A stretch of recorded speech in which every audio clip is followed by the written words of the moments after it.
तो जो 2 लाख रुपए का सीमा रखी थी इन्होंने, उसको जो है बढ़ा के कम से कम 5 लाख किया जाए कि इसको कानून को ट्रेडर्स पे ना लाया जाए, क्योंकि ये पारंपरिक व्यापार को खत्म करने वाला है। कि हमारा इनकम टैक्स प्रोविजन बहुत ही कॉम्प्लेक्स एक लॉ है जिसको चेंज करने की सख्त ज़रूरत आ चुकी है। आज मैंने देखा कि 23 तारीख आने वाले बजट में व्यापारियों के लिए कुछ समस्या है। पहले भी मैंने इसके डिस्कस किया है, पिछले बजट में भी। स्लैब को लेके हमने बराबर की, लेकिन बराबर वो एज इट इज़ चला रहा है, उसमें कोई परिवर्तन नहीं किया है। दूसरा, हम सर्राफा ट्रेड से हैं। भारतीय मानक ब्यूरो को देखा जाए तो उसमें अब रेट इतना गोल्ड का बढ़ गया है कि 7,500 रुपये 7,500 रुपये ग्राम सोना पड़ रहा है, जो पहले 5,000 रुपये थे, 500 रुपये था। तो जो 2 लाख रुपए का सीमा रखी थी इन्होंने, उसको जो है बढ़ा के कम से कम 5 लाख किया जाए। और मैं साथ ही साथ कहूँगा, भारतीय मानक ब्यूरो जो भी एक जो उसमें कमियां हैं, कमियां यूँ हैं कि जैसे कि कोई भी सामान अगर काट के बेचा जाए, अंगूठी हुई हो, उसमें बहुत सी अनियमितताएं हैं। उसको सरकार को ध्यान देते हुए, हमारे टोट को देखते हुए, अगर हम लोगों से मीटिंग करके इसमें कुछ कमियां हों तो उसको दूर करते हुए इस स्टेट को अगर कुछ बढ़ाना है तो उस पर ध्यान देना चाहिए। दूसरा, सर्राफा के लिए अलग से स्मार्ट बाज़ारों में जो अलग सी योजनाओं, इसको अलग से जो बजट में सुविधा देनी चाहिए, जिससे हम अपने व्यापार को, अपने बाज़ार को विकसित कर सकें। जिस तरीके से 23 जुलाई को हम लोग का बजट आना है, और लगातार पिछली बार बजट में और लगातार हम लोग की मांग रही है व्यापार मंडल की कि 10 लाख रुपए का स्लैब किया जाए, और हमारी पूरी मांग है कि ना आगे ना पीछे कोई दो पॉलिसी न ला के सीधा 10 लाख रुपए की स्लैब की छूट की मांग करते हैं हम लोग। दूसरा, एमएसएमई सेक्टर में आपने एक कानून लाए हैं 43 भी, हम बिल्कुल वित्त मंत्री जी से ये मांग करते हैं लखनऊ व्यापार मंडल कि इसको कानून को ट्रेडर्स पे ना लाया जाए, क्योंकि ये पारंपरिक व्यापार को ख़त्म करने वाला है। और जहाँ तक अभी आपने बात की कि मॉडल बाजार, हमारे पास आज तक कोई ऐसी बजट पे नीति नहीं आई है व्यापारियों के लिए कि हम अपने बाजार को विकसित देख सकें। बाजार कहीं ना कहीं रूप से, अपने रूप से हम लोग अपने संसाधनों से विकसित करते हैं, लेकिन विकसित नहीं हो पाता। तो हमारी अमर उजाला के चैनल से ये मांग है, माध्यम से ये मांग है कि किसी भी तरीके से वित्त मंत्री जी को इस बार व्यापारियों के लिए इस बजट में प्रावधान लाएं, और कहीं ना कहीं मॉडल बाजार के लिए भी एक निधि स्वीकृत करें, व्यापारियों के लिए एक निधि स्वीकृत हो। हमारी सीधी सीधी मांग है कि 10 लाख रुपए का स्वास्थ्य बीमा की योजना सरकार दे। चौथी हमारी मांग है कि जीएसटी की में आपने देखा होगा कि एक देश एक कर की बात प्रधानमंत्री जी ने की थी, लेकिन आज तक मुझे बड़ी विडंबना के साथ कहना पड़ रहा है कि 1 ट्रेड 1 टैक्स हो ही नहीं पाया। इतने एसएसएन कोड है, इतने स्लैब है, 5 तरीके के स्लैब को खत्म करके एक 1 ट्रेड 1 टैक्स को लाना है, ताकि हमारा व्यापार सरलीकरण हो सके। जिस तरीके से हम लोग परेशान होते हैं, आपने देखा होगा टायर पे, आप देखिए, अगर आप साइकिल कोई देख ले तो उसके रिम पे अलग है, उसके तीली पे अलग है, उसके ट्यूब पे अलग है, और उसके जो पूरा सर्कल आता है उस पर अलग है। तो हमारा जब तक 1 ट्रेड 1 टैक्स नहीं होगा, तब तक इस देश में महंगाई भी खत्म नहीं होगी। जीएसटी पे सर्विस टैक्स को आपने इंक्लूड कर दिया। जब सर्विस टैक्स को इंक्लूड कर दिया तो सर्विस टैक्स था 5%, और आज आप ले रहे हैं 18%। तो सर्विस पे अगर 18% टैक्स लेंगे तो आम जन को भी महंगाई का खाता झेलना पड़ेगा, चाहे वो मोबाइल का बिल हो, चाहे कुछ भी हो। इसलिए सीधी हमारी मांग है कि सर्विस टैक्स जो आपने ख़त्म करके जीएसटी में इंक्लूड किया था, तो जीएसटी में 5% लाए।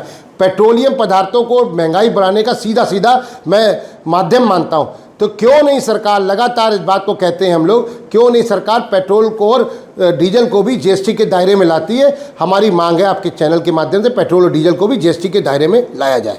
वर्तमान में देश के ट्रेडिशनल व्यापारियों के सामने विदेशी ई कॉमर्स कंपनियों की बहुत बड़ी चुनौती है। देश के ट्रेडिशनल व्यापारियों का व्यापार पूरी तरीके से चौपट हो गया है। ऐसे में हम लोगों की वित्त मंत्री जी से ये मांग है उत्तर प्रदेश आदर्श व्यापार मंडल की कि देश में ई कॉमर्स के लिए पॉलिसी लाई जाए, साथ ही साथ रिटेल ट्रेड पॉलिसी बनाई जाए। जो व्यापारी जीएसटी में पंजीकृत हैं उनको 10 लाख रुपए का स्वास्थ्य बीमा, और जो अपंजीकृत व्यापारी हैं उनको 5 लाख रुपए का स्वास्थ्य बीमा की व्यवस्था की जाए। जो देश के सभी प्रमुख बाजारों में व्यापारियों की सुरक्षा के लिए, ग्राहकों की सुरक्षा के लिए सीसीटीवी कैमरे की योजना रखी जाए, उसका लिए बजट में अलग से प्राविधान रखा जाए। व्यापारियों को सस्ते दरों पर लोन मिले ताकि उनका व्यापार आगे प्रतिस्पर्धा में टिक सके, और व्यापारियों को स्वास्थ्य बीमा मिले। पेंशन जो है, जो व्यापारी जितना जीएसटी देता है, जीएसटी के बेस पे उसको पेंशन भी मिलनी चाहिए, ऐसी हम लोगों की मांग है। वाले बजट के ऊपर चर्चा यहाँ पे आयोजित की गई थी, जिसमें मैंने कुछ अपने पॉइंट्स रखे। एमएसएमई एक्ट के ऊपर मैं ये कहना चाहूँगा कि जो सूक्ष्म कैटेगरी, जिसको माइक्रो सेगमेंट हिंदुस्तान में बोला जाता है, अब समय ये आ चुका है क्योंकि 90% से ऊपर एमएसएमई के सब माइक्रो सेक्टर में आते हैं। इसलिए उनके लिए एक अलग से पॉलिसी होनी चाहिए, अलग से इंटरेस्ट रेट डिक्लेयर होना चाहिए, ताकि जो है वो अपने को सर्वाइव कर सके, क्योंकि कोरोना काल के बाद से जो सबसे ज़्यादा अफेक्टेड इंडस्ट्रीज़ हो रही हैं वो माइक्रो सेगमेंट की हो रही हैं। तो मेरी उम्मीद है कि इस बजट में इसके ऊपर कुछ ध्यान रखा जाए। दूसरी चीज़ है जीएसटी और इनकम टैक्स के ऊपर बहुत सी बातें होती हैं। मेरी समझ में ये आता है कि अगर इनको सिंप्लीफाइड कर दिया जाए, जो है एक टैक्स कर दिया जाए या कोई चीज़ें सरल कर दी जाए जिससे जो है हर आदमी की समझ में आ सके, क्योंकि एक कॉस्ट बर्डन तो है ही है। हम लोग हर समय एक कन्फ्यूजन में रहते हैं कि इसका टैक्स कितना है, उसका टैक्स कितना है, उस चीज़ों से हम बाहर आ सकेंगे। मैं इस साल CII यंग इंडियंस का चेयर हूँ। मुझे 2024 में चेयर का दायित्व मिला हुआ है। इस बजट से मेरी एक्सपेक्टेशन है कि जो हमारी GST की रिजीम है उसको सिंप्लीफाई करने की बहुत ज़रूरत है। अभी हम लोग की हर इंडस्ट्री में मल्टीपल आउटपुट टैक्स हैं, मल्टीपल इनपुट टैक्स हैं, कहीं पे इनपुट रिस्ट्रिक्ट कर देते हैं, कहीं पे कुछ कर देते हैं। जितना इजी हमारी टैक्स रिजीम होगी उतनी कॉस्ट ऑफ कंप्लाइंस कम होगी और लोग और ज़्यादा कंप्लाइड होंगे। तो नंबर ऑफ़ पीपल हुआ कंप्लाइंग वो भी बढ़ेंगे हमारे, और जो अभी कंप्लाई कर रहे हैं उनकी कॉस्ट ऑफ कंप्लाइंस भी कम होगी। सेकेंडली, गवर्नमेंट ने बहुत सालों से पर्सनल टैक्सेशन पे वो रिलीफ नहीं दिया जो देना चाहिए था। जैसे सेक्शन 80C में हमारा 1.5 लाख का रिलीफ है, वो 2005 में बना था लिमिट। आज की तारीख में न्यू रिजीम में वो हटा लिया गया है, क्योंकि मेरा पर्सनली मानना है कि उस लिमिट को बढ़ानी चाहिए ताकि हमारी जो यंग जनरेशन है उसमें एक सेविंग की आदत बने, वो कंटिन्यू हो हमारी सेविंग का, और उनको कुछ टैक्स रिलीफ मिले। दूसरा, हम लोग के चिल्ड्रन अलाउंस हैं, जैसे वो 1997 में दिए गए थे। 100 रुपये पर बच्चा पर मंथ ट्यूशन अलाउंस था, 300 रुपये पर बच्चा पर मंथ हॉस्टल अलाउंस था। वो 97 के रेट्स थे। अगर हम नॉर्मल इन्फ्लेशन लगाएं और नॉर्मल उनको चीज़ को दें, गवर्नमेंट को उसको भी बढ़ाना चाहिए। लास्टली, जो रेंट इनकम जिनकी होती है उनको 30% अभी खर्चा अलाउ होता है उसके लिए।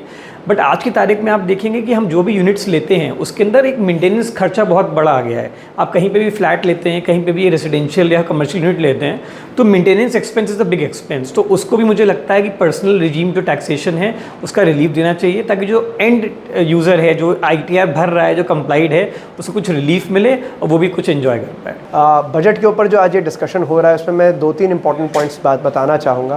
पहला तो मुझे लगता है कि हमारा इनकम टैक्स प्रोविज़न बहुत ही कॉम्प्लेक्स एक लॉ है जिसको चेंज करने की सख्त ज़रूरत आ चुकी है।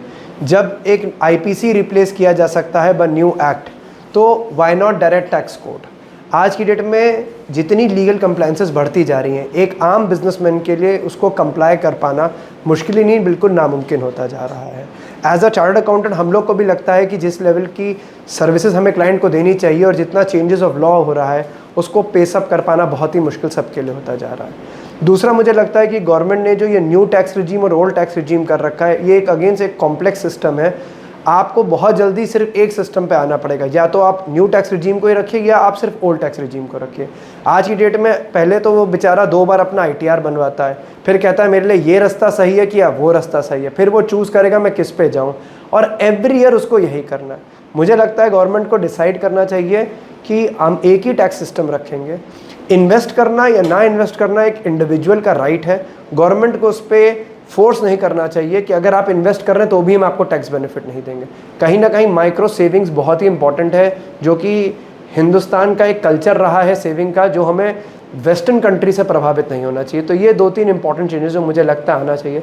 दूसरा, MSME को लेके जो एक मुझे कहना चाहिए गलत धारणा फैला दी गई है कि अगर आपने टाइम पे पेमेंट नहीं दिया तो ये खर्चा अलाउ नहीं होगा। तो पहले तो मैं इसमें क्लियर करना चाहूँगा, खर्चा अलाउ होगा जिस वर्ष आप उसका पेमेंट कर देंगे। तो ये परमानेंट लॉस ऑफ टैक्सेशन नहीं है, जो कि एक मिथ लोगों ने क्रिएट कर रखी है। हाउएवर, जितना लोग अभी इस चीज़ को लेकर परेशान है, जबकि ये एक्ट 2006 से आया हुआ था, यह प्राविधान नए नहीं है।